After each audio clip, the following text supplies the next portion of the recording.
Salem, salut, moi c'est Camille. En 2015, je suis partie seule avec mes 2 enfants m'installer à Tanger, au Maroc.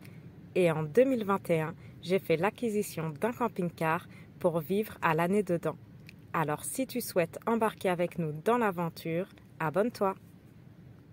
Salam alaikum, bonjour. Nous voici au cœur d'un paysage semi-désertique où règne Ouarzazate.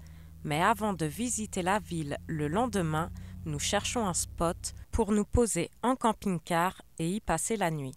Nous nous posons à 25 km au sud de la ville de Ouarzazate, près de cet immense barrage hydraulique construit en 1971. Bâti sur l'Oued Dra, il a été conçu afin de retenir pas moins de 560 millions de mètres cubes d'eau, permettant de contrôler le débit du fleuve.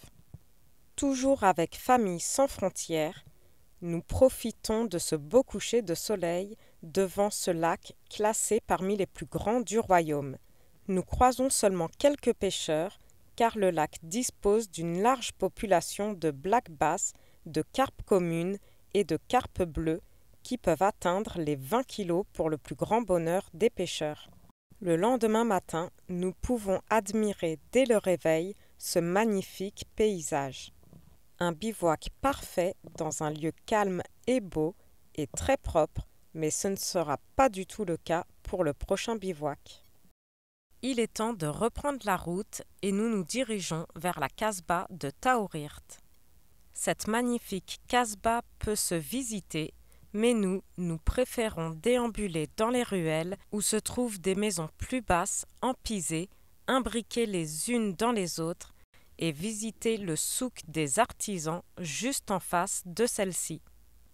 Le centre artisanal de Ouarzazate propose de nombreux objets locaux, des poteries, des objets en pierre, des produits textiles ou en cuir comme des sacs et babouches, ainsi que des épices.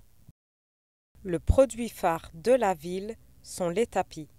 Fabriqués par les tribus des Ouzguitas, ils portent parfois leur nom ou celui de tapis du Djebel Sirois. Les souks ont aussi une vocation sociale ancestrale. Ce sont là des lieux de rencontre et de renforcement des liens tribaux et familiaux où il est bon de déguster un thé autour d'une croustillante discussion. Vivant et haut en couleur, il propose l'utile et l'inédit aux côtés du trésor et de l'objet ancien. N'hésitez pas à déambuler dans les souks et partez à la découverte d'un patrimoine culturel et économique splendide et laissez-vous tenter par une expérience de shopping inédite mêlant exotisme et authenticité. Et si l'artisanat vous tente, ne ratez pas ce souk qui regorge de merveilles provenant de toutes parts. Ce complexe artisanal a été mis en place dans l'objectif d'améliorer les conditions de travail et de vie des artisans, ainsi que de les inciter à innover dans leur travail en créant des produits artisanaux alliant créativité et qualité, destinés en outre à la formation professionnelle des jeunes dans le domaine de l'artisanat. Ce complexe comprend aussi des salles de réunion, des bureaux pour les fonctionnaires, des salles d'exposition, une salle de formation, ainsi que des ateliers pour le tissage des tapis, la fabrication des bijoux, des produits en bois, des chaussures et des cosmétiques artisanaux. Ouarzazate servait aussi d'escale aux caravanes commerciales qui traversaient le désert. Après la visite du souk artisanal, nous partons déambuler dans les ruelles de la Médina. Durant tous ces temps anciens, elle fut un carrefour de brassage ethnique. Sa population était composée de foyers amazirs, arabes et une forte présence des juifs, et on peut d'ailleurs y observer une ancienne synagogue. Se promener dans les ruelles de la Médina de Taourirt à Ouarzazate ne manque pas d'intérêt. On découvre ainsi de nombreuses bâtisses empisées. Néanmoins, on note que beaucoup de maisons de la Médina sont à vendre. Une bonne partie des autres abritent des commerces et les rabatteurs sont un peu trop insistants, de quoi décourager les touristes. Au fond d'une petite ruelle, nous apercevons un café-restaurant où nous nous posons pour boire un bon jus d'orange frais.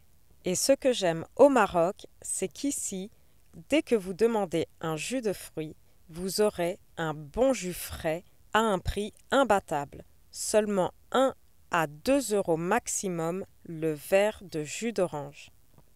Et les nombreuses terrasses de ce petit café nous offrent une vue spectaculaire sur les environs de Ouarzazate. On profite du soleil et des 27 degrés malgré ce mois de novembre.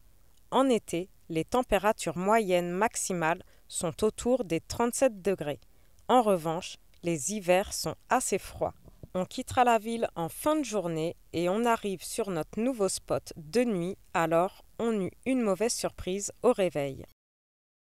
Hier soir, la nuit venait juste de tomber et au réveil, bonne et mauvaise surprise, ça pourrait être magnifique, mais malheureusement, il y a quand même pas mal de déchets.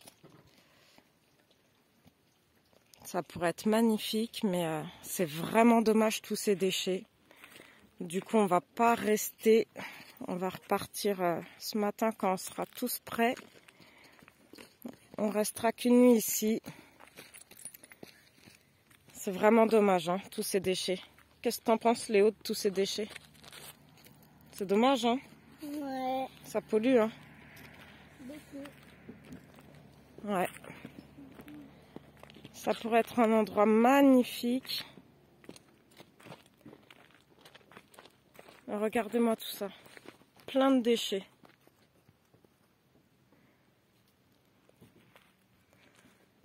Puis on est près de la route aussi. On est visible de la route et c'est un peu bruyant.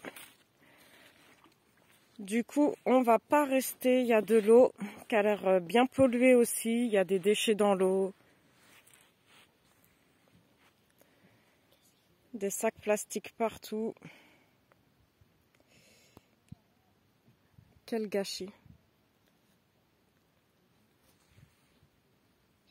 C'est pourtant une belle petite oasis. Je comprends pas qu'on puisse jeter comme ça sans scrupule autant de déchets. C'est vraiment grave. On attendra que les enfants aient fini de travailler pour pouvoir tout ranger et on reprendra la route direction la magnifique vallée du Drap. C'est la 3e fois qu'il s'y prend. Alors lui, s'il galère avec le 4x4, moi je vais galérer. Là, ça patine. Mais ça va. 3e coup, c'est la bonne. Et moi, sans 4x4, est-ce que je vais y arriver?